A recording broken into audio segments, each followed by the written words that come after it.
There's no finish line where all feels easy and the results are guaranteed. No.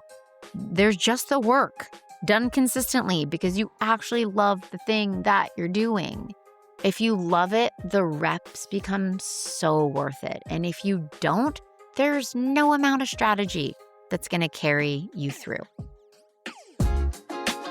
Welcome to the Creative Bodega podcast. I'm Em Connors, Instagram content strategist, one of 43 Canva verified experts worldwide, and a mom of two who is not on Instagram for fun.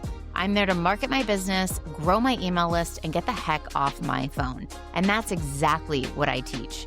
You can expect simple content strategy, visual systems, and Instagram to email tactics that actually work without taking over your life. Let's get into it. Welcome back to the Creative Bodega podcast. This is the first episode of a brand new summer series I'm calling Nobody Told Me. So it's just 6 honest truths about building a successful, and by successful, I mean I make money, personal brand, okay? And not just making money though. It's not just making money. It's literally having, the freedom of time, making money, and loving what I do. I have this all scripted. I script my podcast and that just didn't feel true. It's not just a personal brand that makes money. Anyways, I want to be upfront about why I'm doing this series. I've been at this for 5.5 years, probably a little over at this point, and there are still things that catch me off guard. Things I wish someone had, sat me down and told me early on that would have saved me so much second guessing and wasted energy. So that's what this series is. It's 6 things I know now that I wish I'd known then. And honestly, that I still have to remind myself of now, okay? The struggle is never truly over. And if anyone pretends like it is or acts like it is on the gram or on any social media, they be lying. They're lying. It's just a constant evolution. And anyways, nobody told me how long everything actually takes. So I have to tell you what happened to me recently because it's actually the perfect illustration of this entire episode. I was at a kid's party yesterday. One of those Sunday evening things where you're standing around. My daughter doesn't let me leave the parties. It's fine. She's 9 and I feel like I should be able to leave, and most parents did, except for me. But she's not comfortable. I'm not going to leave her if she's not comfortable. And I want her to have a good time. So I stay. I brought my laptop and I was like, I'll just be right here. And one of the moms who I know and I really enjoy speaking to also stayed, and she sat right next to me. And at some point she said to me, well, because she saw me working on my laptop and she saw me working on a graphic in Canva, a carousel. And she's like, oh, you're making a post for tomorrow? And I'm like, I never know if people know what I do. I literally don't know. And she's like, oh, I love watching you on Instagram. I watch all your stories. And I wanted to disappear. I wanted to be like, no, Jennifer, they're not for you. You're not a female entrepreneur. Please don't watch me. That's so embarrassing. But of course, I just smiled, probably got a little red, and said thank you. And on the inside, I was doing a full body cringe where you're like, wait, she watches my stories? And she even said, you probably think I'm crazy. When you see me watching your stories. And I was like, actually, I never look at who watches my stories. That's not part of my routine. I don't look at how many people watch it. I don't look at who's watching it. I don't really care. It's just not on my radar, right? So I'm like, I would never even notice if you were watching, which is why I didn't know you were watching, okay? And it's just like, oh my God, what has she seen? What has she heard me say? Whatever. So 5.5 years of owning and promoting the Creative Bodega, over 125,000 followers, a membership with over 150 women inside, and someone saying that they watch my stories still makes me want to hide, to be super, super honest. And I'm telling you that because I want you to understand that the discomfort does not fully go away. And if you're waiting for it to, you're gonna literally be waiting forever. I can tell you that for a fact. So I haven't only been on Instagram for 5.5 years. That's just with the Creative Bodega. And before that, my Instagram journey started in 2017. That's when we opened our CrossFit gym. And that's where I really learned this lesson, and I learned it the hard way. So I was building the nutrition coaching side of our business. So my husband kind of did, the CrossFit workout stuff, and that wasn't my jam. And I did not feel comfortable coaching people. But nutrition, I always took an interest in, and it excited me, right? And I wanted to be really clear with people. I was not a registered dietitian. I didn't have a ton of nutrition certifications. I had my own health journey. I had my own success story with losing weight after having kids. And I had a real, genuine passion for helping people. And that was something that was always missing from my career, right? I worked in fashion, I worked in interior design, and I wasn't helping people. You know what I mean? Like it always felt very frivolous and very empty to me. And so this was a new chapter in my life, actually helping people. And I freaking loved it. Okay. And I was pushed to show up on social media. And by pushed, I mean literally forced. I was forced to put myself out there publicly, to act like I was somebody worth listening to act like someone who knew exactly what to do when it came to nutrition and being healthy. And I remember sitting there and thinking, who the F is going to take me seriously? Like, what do I have to offer that someone with actual credentials doesn't? And I felt so exposed. I felt like I was one reel away from being found out. And in fact, they weren't even called reels. They weren't reels back then. They were just videos. It was just like, oh, you can post a video. They were not reels. It was just a video back in 2017. And, of course, the people I was the most nervous about was family and friends that knew me really well. And them being like, who does she think she is? What is she doing? You know what I mean?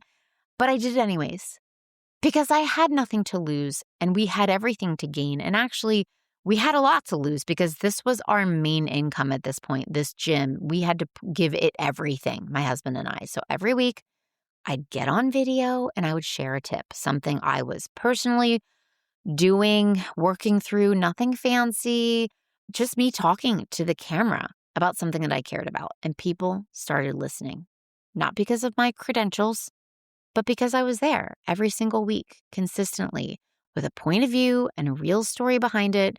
And I felt real to them. And that mattered more than anything I could have hanging on the wall, right? That was the first time I understood what building a personal brand really meant. And it had nothing to do with logos or color palettes or having the perfect whatever bio. It was just showing up over and over and over again. And the reps started to compound to the point where my incredibly fit, incredibly active sister-in-law was reaching out to me for nutrition advice. And I was like, what? Like, I feel like she could teach me something, but here she was coming to me because I had even sold her on that I knew what I was doing and I knew what I was talking about and I had a passion for it and I could possibly help her.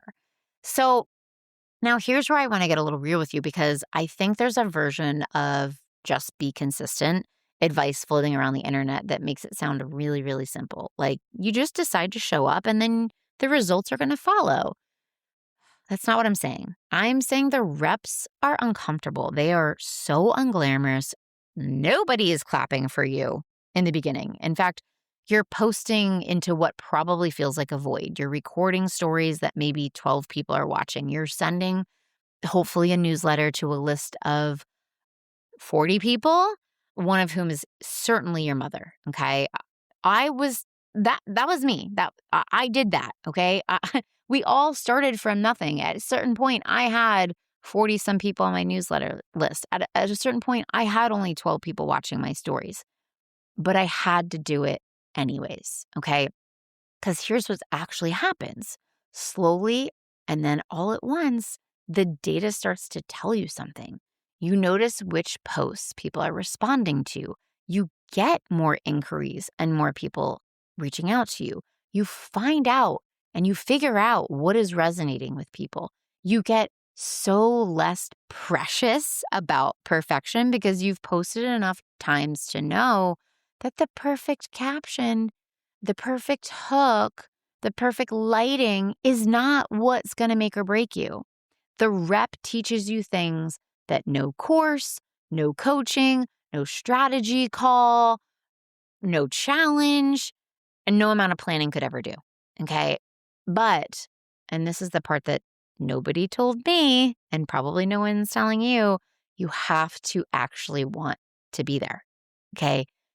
I have a close friend, smart, funny, genuinely a freaking wonderful human being. She's one of my closest friends. And recently she told me she wants to make some extra money, like $1,000 a month, right? And her plan was to basically become an influencer.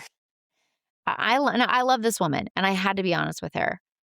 She doesn't show up on social media now, literally ever. She's a consumer, but she does not post. She does not show up in stories. And more than that, when I asked her what she would talk about and what she'd share, what she genuinely cares enough about to show up every week, she didn't have a great answer. The goal was money. The content was the vehicle to get there. And I get it. I do. The idea of building an audience that buys things sounds so great from the outside. So I had to tell her something that I think reframed it really quickly. I have over 12,000 people on my email list. I send a newsletter every single week. I have not missed one in over 5.5 years. Those newsletters go out to a list where more than 6,000 people open them regularly. So I have over a 50% open rate, which is really fantastic. And I include an Amazon link in every single one of those newsletters because a lot of my favorite things, I do my 2 favorite things in my newsletter, come from Amazon. They just do. I'm kind of a lazy shopper. And if I can find it on Amazon, that's where I'm going. Commissionable links, products I actually use and love. And you know what I make from those links every month, my friends? Oh, $20 to $50. Like I don't even ask Amazon to send me a check. I say, they just basically give me a gift card and they apply it right to my account and it goes back into my Amazon and I buy more stuff with it for me, my kids, my house, my dog, whatever. That's just the reality of how this works. Even at the level I am at with the audience that I've built over the time that I've put in, there is no shortcut to this, my friends. There is no magic product. There is no magic platform. There is no magic formula. There's no magic challenge that makes it happen faster if your heart isn't genuinely into what you're doing.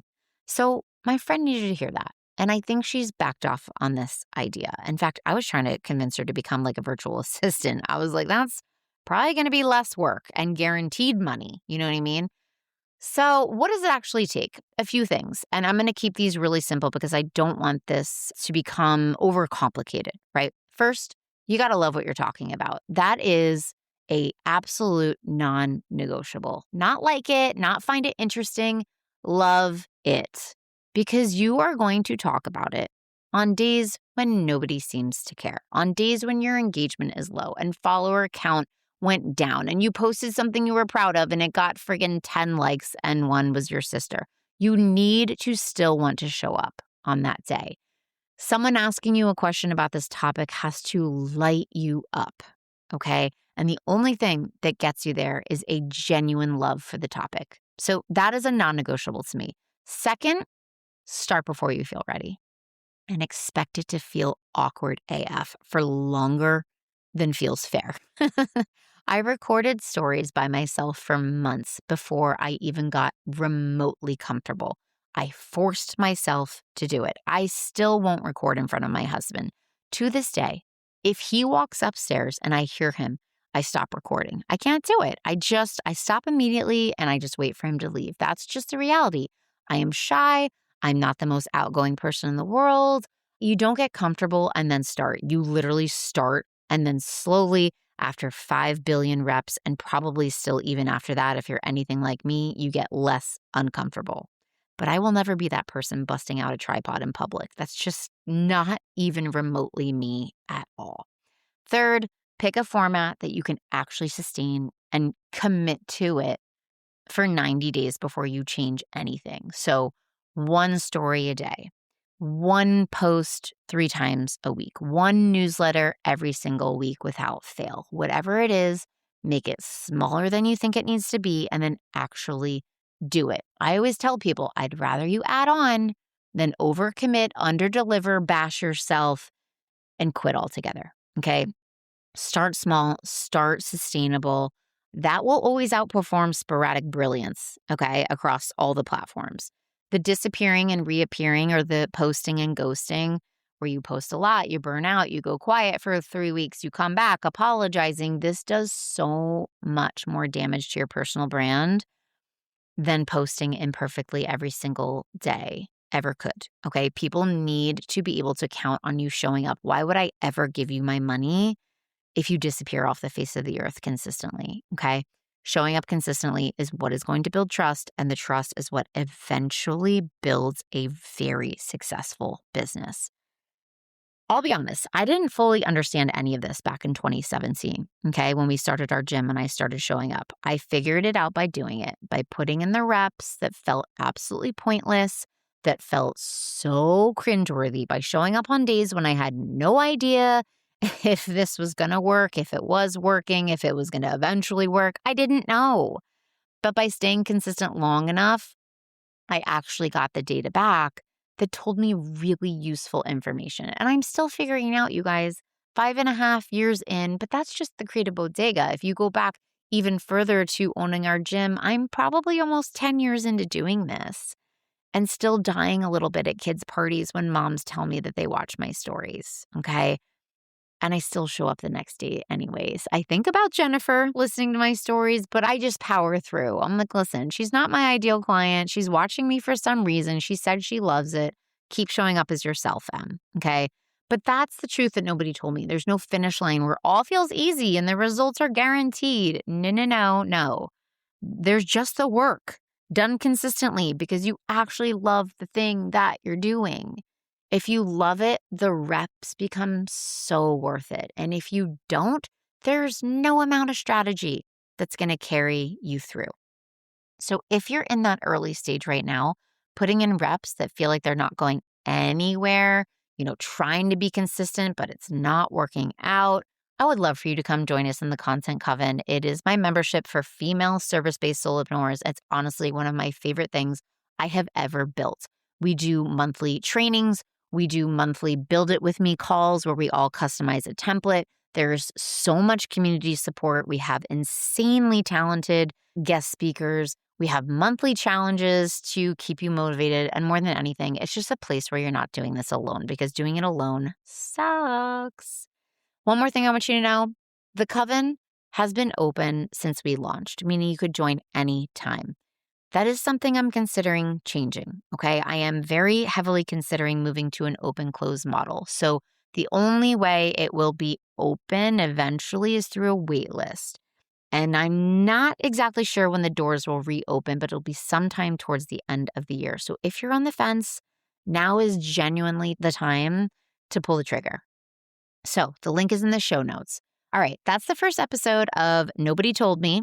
Next week, we're going to talk visuals, specifically what your feed is communicating before anyone reads any single word of your caption or the hook, okay? It's one of those things that seems small but turns out to be everything. All right, I'll see you then. Thank you so much for hanging out with me on the Creative Bodega podcast.